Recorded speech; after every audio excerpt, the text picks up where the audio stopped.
Welcome to my channel, Learn with Teacher Annie.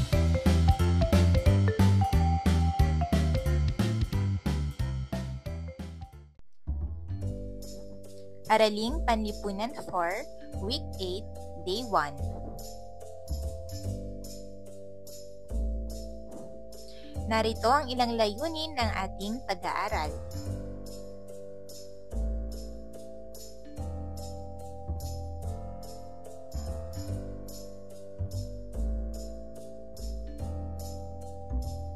Bago natin umpisa ng ating pag-aaral, narito ang mga ilang katanungan kung saan ang sagot ay matatalakay natin sa ating pag-aaral ngayong araw. Una, ano-ano ang mga salik ng kagalingang pansibiko?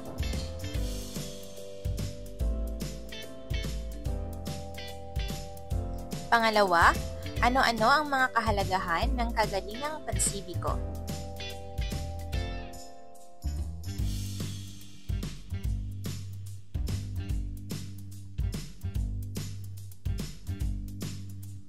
Pangatlo, paano mo napahahalagahan ang papel na ginagampanan ng mga mamamayan sa pagtaguyod ng karapatan at tungkulin tungo sa pagtamo ng kagalingang pansibiko?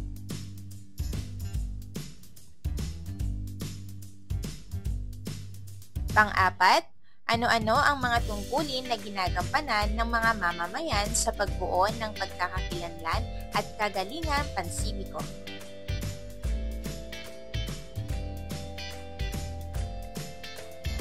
At panglima, paano mo maipapakita ang mga karapatan at tungkulin mo bilang isang mamamayan tungo sa kagalingang pansibiko?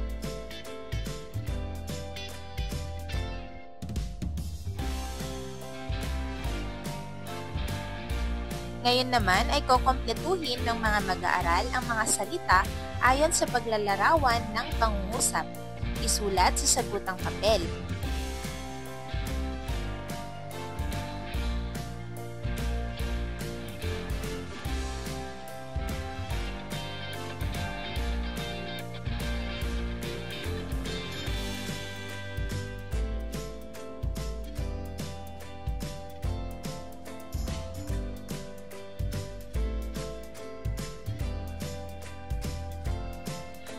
Atin namang talakayin ang papel na ginagampanan ng mga mamamayan sa pagtaguyod ng karapatan at tungkulin.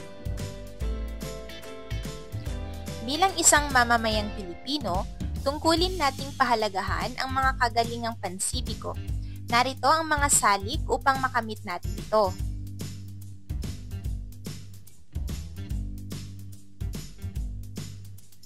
Pagkilala sa sarili.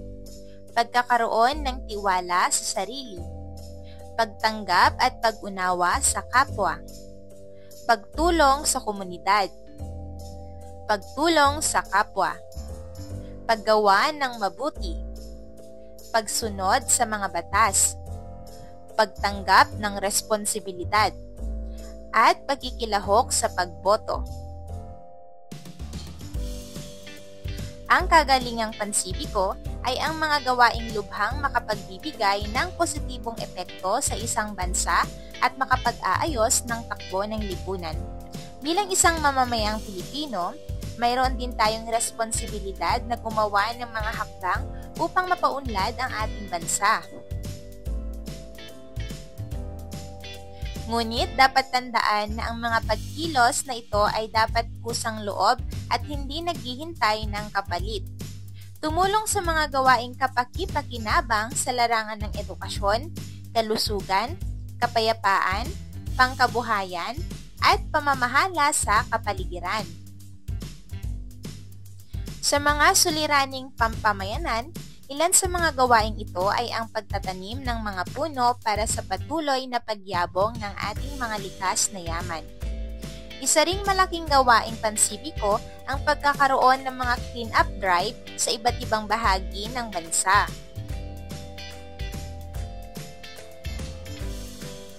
Isang malaking hamon naman ang climate change o ang pabago-bagong panahon. Makatutulong din ang pagsali sa mga organisasyong mayroong mabuting layunin para sa bansa at mga kapwa katulad ng mga nagsasagawa ng medical mission, relief operations, at pagbibigay ng ayuda sa mga kapuspalad na kababayan. Narito naman ang mga kahalagahan ng kagalingang pansibiko. Makakatiyak ang mga mamamayan sa isang lipunan ng tunay na malaya, nagsasarili at kontento sa kanilang pamunuan. Pangalawa, malaya nilang naipapahayag ang sarili at nagagawa ang gusto nang hindi lumalabis sa itinakda ng batas. At pangatlo, ang mga mamamayan ay may kakayahang sustentuhan ang kaniyang sarili at pamilya at kontento sa pamamalakad ng pamahalaan. Batay sa natutunan ng mga mag-aaral, sila ay hahanap ng kapareha at sasagutan ang mga pamprosesong katanungan na inihanda ng guro. Pag-isipang mabuti ang mga kasagutan at ibahagi ito sa kapareha. Ngayon mga bata, sagutin ang mga katanungan. Una, ano ang mga salik ng kagalingan pansibiko ang iyong nagagawa? Pangalawa, nagpapakita ba ito ng pagkakaroon ng nasyonalismo? Ipaliwanag. Pangatlo, paano mo mailalapat ang kagalingang pansibiko sa karapatang pantao ng mga mamamayan?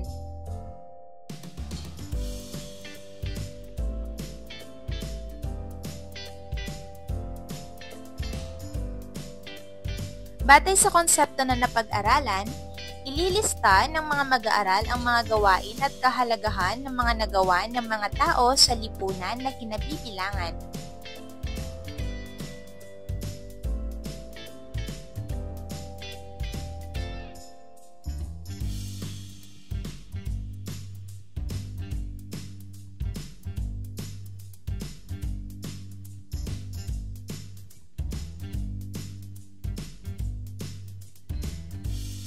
Kagalingang pansibiko. Narito ang mga salik ng kagalingang pansibiko at kahalagahan. Una, para sa mga salik ng kagalingang pansibiko ay ang pagkilala sa sarili. Pangalawa, pagkakaroon ng tiwala sa sarili. Pangatlo, pagtanggap at pag-unawa sa kapwa. Una naman sa kahalagahan ay makakatiyak ang mga mamamayan sa isang lipunan ng tunay na malaya, nagsasarili at kontento sa kanilang pamunuan. Pangalawa, ang mga mamamayan ay may kakayahang sustentuhan ang kanyang sarili at pamilya at kontento sa pamamalakad ng pamahalaan. Pang-apat, para sa mga salik ng kagalingang pansibiko ay ang pagtulong sa komunidad. Pang-lima, pagtulong sa kapwa. Pang-anim, paggawa ng mabuti. Pang-pito, pagsunod sa mga batas. Pang-walo, pagtanggap ng responsibilidad. At pang-siyam, pakikilahok sa pagboto. Habang panghuli naman sa kahalagahan ay malaya nilang naipapahayag ang sarili at nagagawa ang gusto ng hindi lumalabis sa itinakda ng batas. Ngayon ay susuriin ng mga mag-aaral ang mga sumusunod na pangungusap tungkol sa mga salik ng kagalingang pansibiko. Isulat ang T kung tama ang isinasaad sa pangungusap at isulat ang M kung di wasto.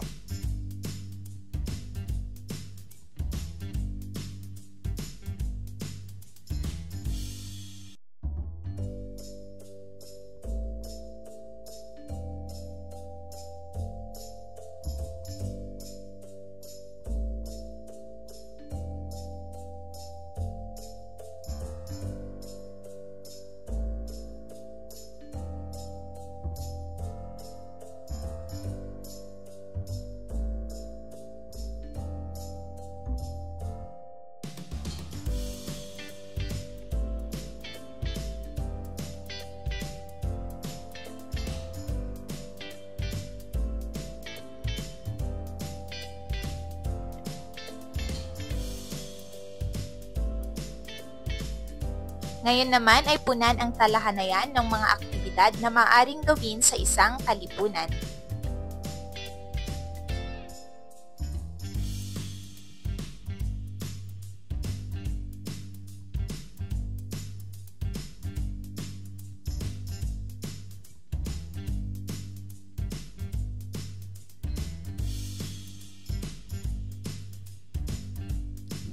Day 2. Isulat sa patlang ang hinihinging impormasyon.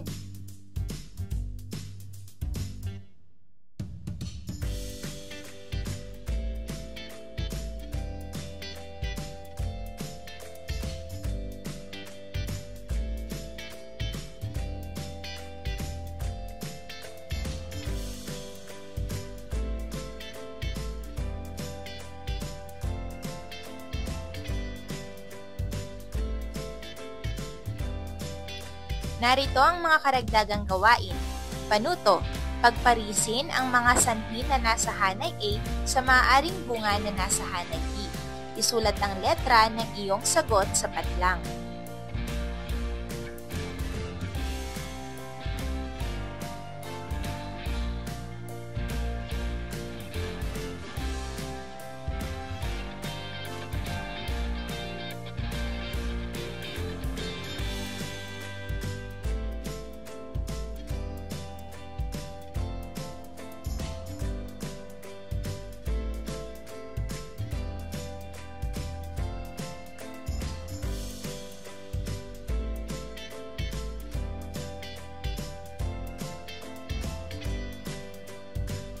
Ating talakayin naman ang integrasyon ng nasyonalismo. Ang nasyonalismo ay tumutukoy sa damdaming makabayan o pagmamahal sa bansa ng mga mamamayan. Kaakibat nito ang pagpupunyagi o pagsisikap ng mga mamamayan na ialay ang sariling lakas at buhay para sa kapakanan ng bansa.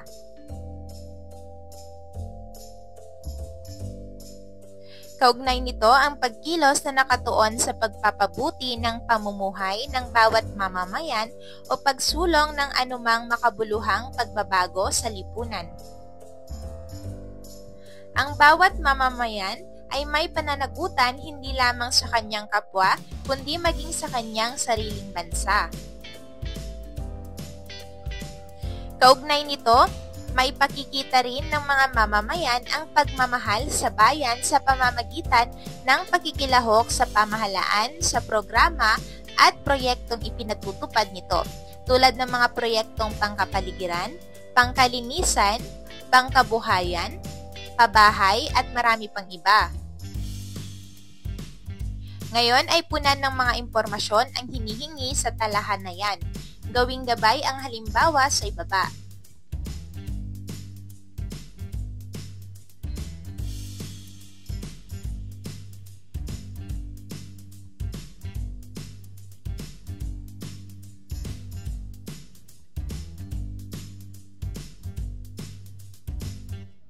Gumawa ng isang poster hinggil sa mga karapatan at tungkulin ng mga mamamayan tungkol sa pagtamo ng kagalingang pansibiko. Gawin ito sa sagutang papel. Gawing batayan ang rubric sa ibaba.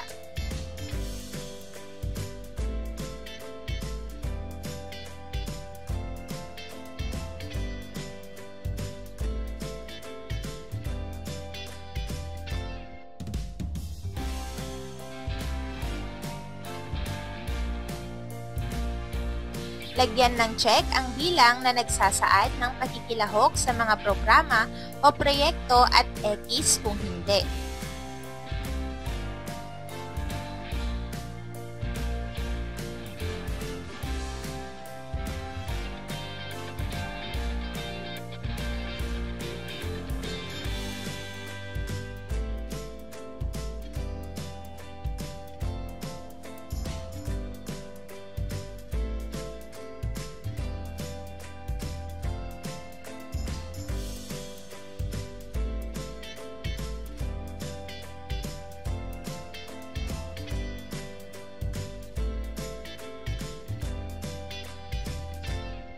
Day 3. Mga bata, ano-ano nga ba ang mga gawaing pansibiko?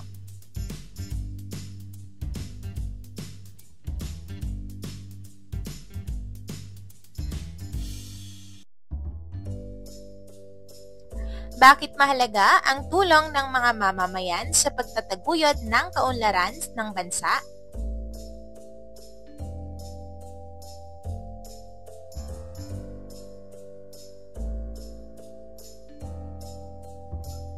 Ngayon ay ating tingnan ang inyong mga natutunan sa module na ito.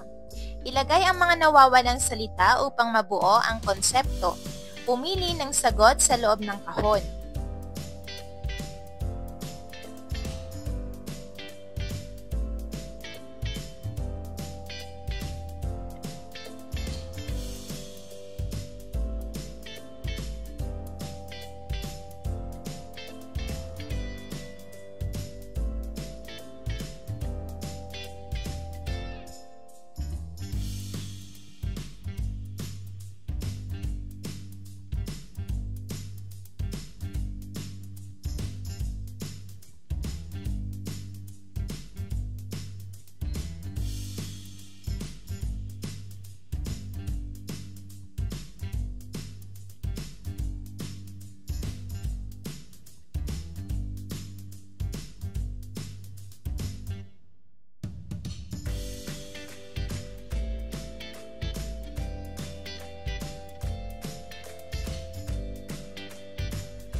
Atin naman talakayin ang integrasyon ng karapatang pantao. Ang pangangalaga sa karapatang pantao ay isang indikasyon na ang mga mamamayan ay malaya. Ang karapatang pantao ay karapatan at kalayaan na nararapat matanggap ng mga tao. Ang mga halimbawa sa ibaba ay pagpapakita ng karapatang pantao. Una, kalayaan sa pagsasalita. Pangalawa, pagkakapantay-pantay sa harap ng batas. Pangatlo, karapatang makilahok sa kalinangan. Pang-apat, karapatan sa pagkain. Panglima, karapatang makapaghanap buhay. Pang-anim, karapatan sa edukasyon. Ang mga mamamayan ay malayang makilahok sa mga proyekto at programa ng pamahalaan, partikular sa mga proyektong nagsusulong sa mga karapatan ng mga mamamayan. Hahatiin ang mga mag-aaral sa 4 na pangkat at bibigyan ng paksa na may kaugnayan sa kagalingang pansibiko. Bibigyan ng 10 minuto sa paghahanda at 3 minuto sa presentasyon. Gawing gabay ang rubric sa ibaba.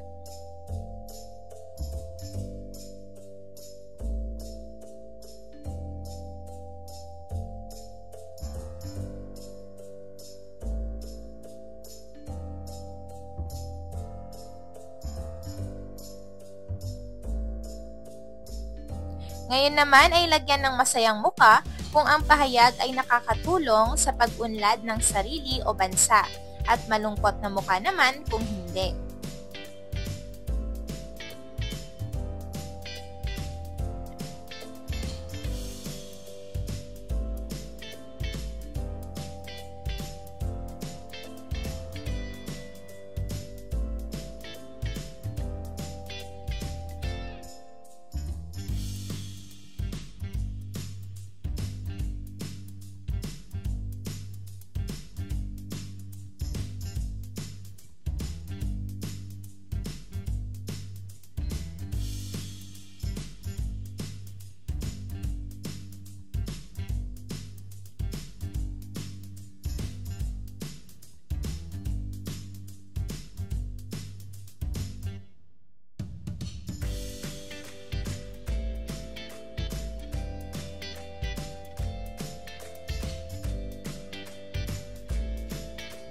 Bilang isang mag-aaral, paano mo napapahalagahan ang kagalingang pansibiko sa loob ng paaralan at sa komunidad ng iyong kinabibilangan?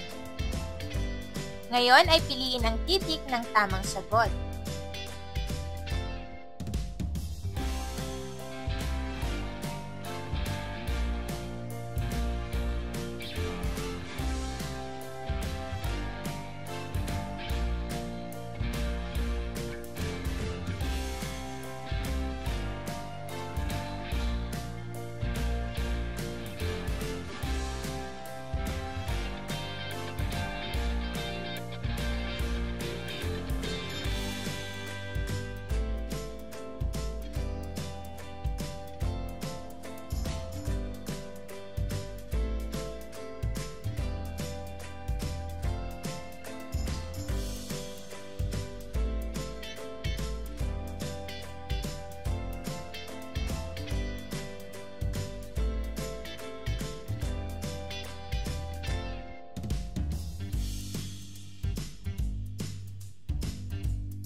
Day 4. Bakit nga ba mahalagang malaman ang mga gawaing pansibiko?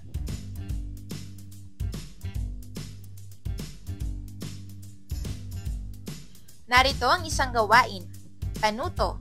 Pumili ng isa sa mga natatanging Pilipino na gusto mong tularan. Sino ang natatanging Pilipino na gusto mong tularan?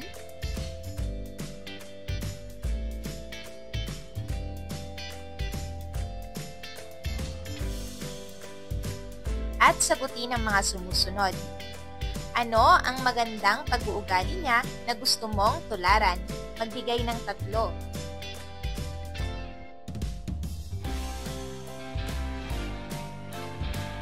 Ano-ano naman ang mga pamamaraan na iyong gagawin upang tularan siya?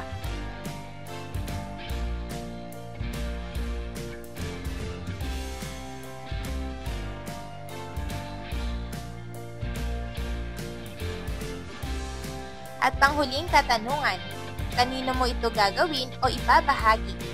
Isulat sa padlang ang pangalan.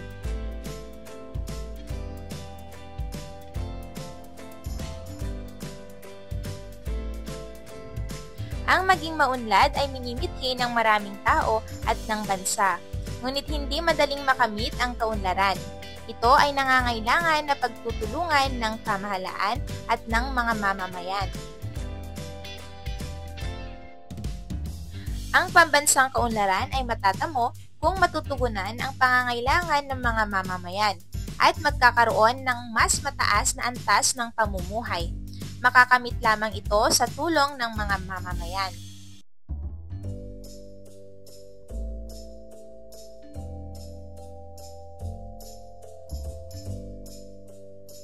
Ang mga sumusunod ay mga pamamaraan kung paano makatutulong sa pag-unlad at pagsulong ng bansa. Una, linangin ang mga sariling kakayahan at kasanayan. Ang isang bansa ay binubuo ng mga individual. Alinsunod dito, ang pinakamalawak na hangarin ng kaunlaran ay ang paglinang sa mga kakayahan at talento ng bawat individual para sa sariling pangangailangan at kaligayahan at para sa kabutihan ng pamayanan at ng bansa. Mahalagang pag-aralan at linangin natin ang ating mga talino. Dapat din magkaroon tayo ng mabubuting asal at magpakita ng disiplina sa sarili. Pangalawa, maging masipag at produktibo. Ang ating bansa ay uunlad kung tayong mga mamamayan ay magiging produktibo, masipag at matyaga.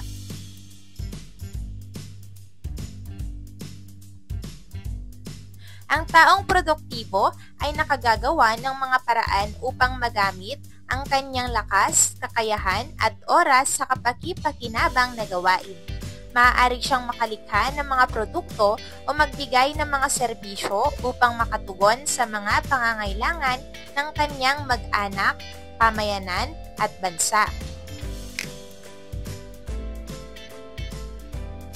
Sa ngayon, ang ating mga magulang ang nagbibigay sa atin ng mga pangangailangan natin.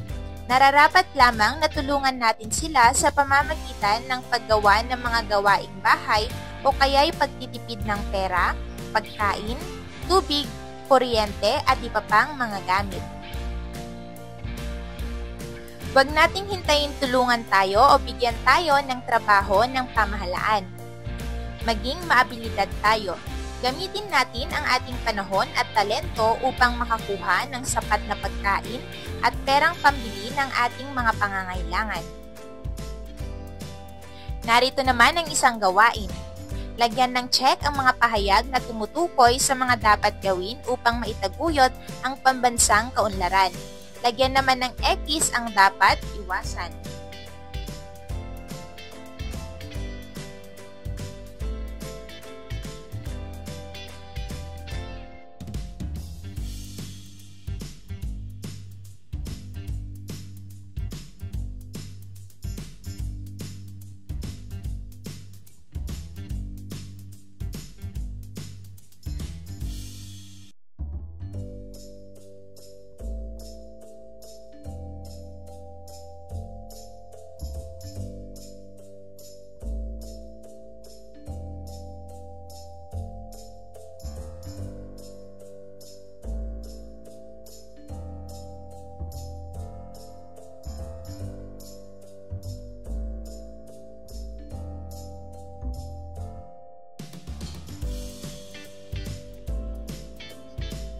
Ngayon naman ay magbigay ng isang karanasang iyong nagawa na nagpapahiwatig ng kahalagang pansibiko.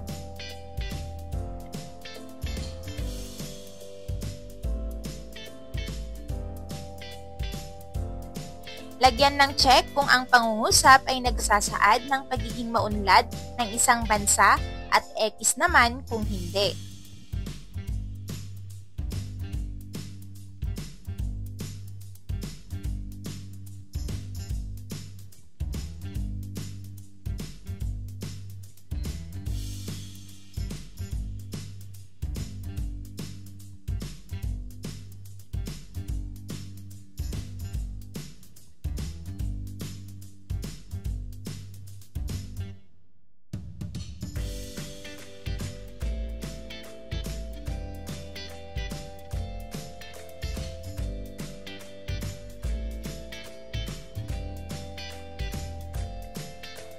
Mahusay mga bata! Thank you for watching! Also, don't forget to like, share, subscribe, and click the notification bell for you to be updated on our latest videos. See you on our next lesson. Goodbye!